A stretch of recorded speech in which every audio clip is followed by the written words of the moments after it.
ശങ്കരന്റെ മുഖം നോക്കി നാണം വന്നിട്ട് ശങ്കരൻ അല്ല അല്ല പാർവണ ഇങ്ങനെ ശങ്കരോ നാണം വന്നു പോയോ? എനിക്ക് നാണം വരുന്നു. എന്തായാലും നന്നായിട്ടുണ്ട് കേട്ടാ, സംഭവം കൊള്ളാം. പക്ഷെ കുറച്ചുകൂടെ ഇറക്കം കുറയ്ക്കാമായിരുന്നു ഈ ചുരിദാറിന്. ചുടിദാറല്ലത്, എന്തോ ഒരു സാധനമാണ്. അപ്പൊ അത് പിന്നെ മോനെ മറ്റേതിന്റെ ആവശ്യമില്ലായിരുന്നു. എന്തിനാണ്? For what? വൈ? തല ചുറ്റണ പോൽ പണി ചുറ്റുമൊരുങ്ങുമ്പോൾ നിലത്തെറ്റിയ പമ്പരമായി. ഓ, നമ്മളൊന്നും ചോദിച്ചിട്ട് കാര്യം. എന്തെങ്കിലും ഉത്തരം പറയാ. ശരി, ഏത് പാട്ടാ പാടുന്നേ? പനിനീരുമായി. പനിനീരുമായി ഏത് പാടാ? അല്ല നമ്മൾ അങ്ങനെ ആറ്റിറ്റ്യൂഡ് അങ്ങനെ ആയാലും നമ്മൾ സീരിയസ്.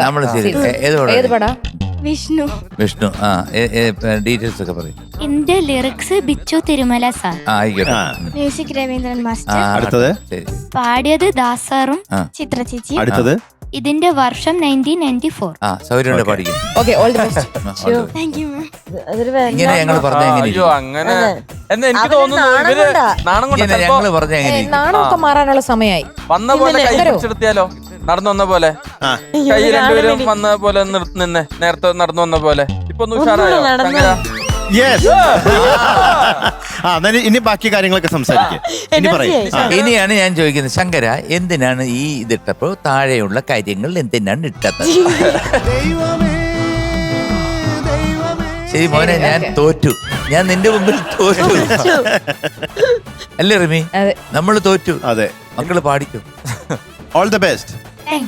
പാർവണക്കുട്ടി ഓക്കെ അല്ലേ? അനീറ്റയുടെ വക ശല്യം ഒന്നും ഇല്ലല്ലോ? ബുദ്ധിമുട്ടൊന്നും ഇല്ലല്ലോ? എന്തെങ്കിലും ഉണ്ടെങ്കിൽ ഇപ്പൊ പറഞ്ഞോ. ചെയ്താണോ? എന്താ അനീറ്റ എന്താ പറഞ്ഞേ? അല്ല, ഇത് പറഞ്ഞാല് ടെലികാസ്റ്റ് ചെയ്യുമ്പോ അനിയത്തി കേട്ടിട്ട് വീണ്ടും അതെ, ആ പേടി കൊണ്ടാണോ? അല്ല, എന്നാലും എന്താ പറഞ്ഞത്? ഒന്ന് പ്ലീസ് പറയാൻ പറ്റാത്ത കാര്യം.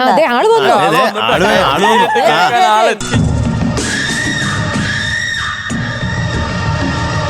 ഇനിയാണ് കഥകൾ വലതും വരുന്നത്. ഇന്നലെ എന്താണ് അനീതി പ്രശ്നം ഉണ്ടാക്കിയത്? ഇന്നലെ പ്രശ്നം ഈ മുടിക്കുടിക്കും ഫോണൊക്കെ തന്നെ. പക്ഷെ ഇവരുടെ മെയിൻ. പക്ഷെങ്കിലും വിളിക്ക വേറെ എന്തിനെങ്കിലും ഒക്കെ പറയുന്നതല്ല. അവള് വിളിക്കും ഓരോന്ന്. അവള് എന്തൊക്കെയാ വിളിക്കാ? ഏച്ചി വെച്ച് ബാക്കിയൊക്കെ വിളിക്കും. അല്ലെ, അത് കലക്കൻ ആൻസർ ആണ്. അല്ല, അതിൽ കൂടുതൽ ഒരു ആൻസർ ഇല്ല. ഒരിക്കലും നമുക്ക് ആ വാക്ക് യൂസ് ചെയ്യാനും പറ്റില്ല, വെളി പറയാനും പറ്റത്തില്ല. അത് എന്താണെന്ന് ആരെങ്കിലും ചോദിച്ചു കഴിഞ്ഞാൽ വലിയ ബുദ്ധിമുട്ടാണ്. ചേച്ചി എന്നൊഴിച്ച് അതിനകത്ത് എല്ലാം ഉണ്ട്. എല്ലാരും അറിഞ്ഞു. ഇനി സത്യം പറഞ്ഞേക്ക്. ചേച്ചിയെ ചീത്ത വിളിച്ചോ? ചേച്ചി ചീത്ത വഴക്കുണ്ടായോ ചേച്ചിയോട്? ഇല്ലാന്ന്. ചേച്ചിയെ എന്താ പറഞ്ഞത്? ജന്തുന്ന് വിളിച്ചോ? ആളെന്റെ കൈയടിച്ച്.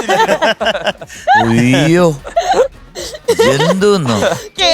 ചേച്ചിന്ന് വിളിക്കുകയില്ല. കുണ്ടടി എന്തേ സാധനം തരാൻ പറയില്ല. കുണ്ടടി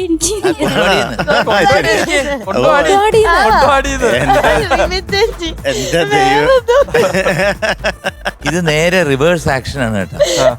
അതായത് ഈ മോള് വളർന്നു വരുമ്പോ ഉണ്ടല്ലോ, കുറച്ചുകൂടെ വലുതാകുമ്പോഴേ ഏറ്റവും കൂടുതൽ സ്നേഹിക്കുന്ന ചേച്ചി. ഈ പിള്ളേരുടെ എല്ലാം ഒരു കണക്കങ്ങനെ. കൊച്ചിലെ വലിയ ബഹളം ഉണ്ടാക്കുന്ന കുട്ടികളെല്ലാം വലുതാകുമ്പോ ഭയങ്കര സൈലന്റ്. എന്നാൽ കൊച്ചിലെ വെറുതെ സൈലന്റ് ആയിട്ടിരിക്കുന്ന റിമിയെ പോലുള്ള കുട്ടികളെല്ലാം വലുതാകുമ്പോഴത്തേക്ക് ഈ തത്വം പരാജയപ്പെടുന്ന അവിടെയാ. ചെറുപ്പത്തില് ശല്യമായിരുന്നു നാട്ടുകാർക്കും വീട്ടുകാർക്കും. വലുതായപ്പോ പക്ഷേ ഓള് ഉറക്കത്തില് എന്നോട് സോറി ഒക്കെ പറയും. ഉറക്കത്തിലാ? ഇതാണ് ഉറങ്ങുമ്പോ പാവെന്ന് പറയുന്നത്. ഫ്ലവേഴ്സ് സ്മാർട്ട് ഷോ ശനി ഞായർ ദിവസങ്ങളിൽ രാത്രി 9:30 ഫ്ലവേഴ്സിൽ.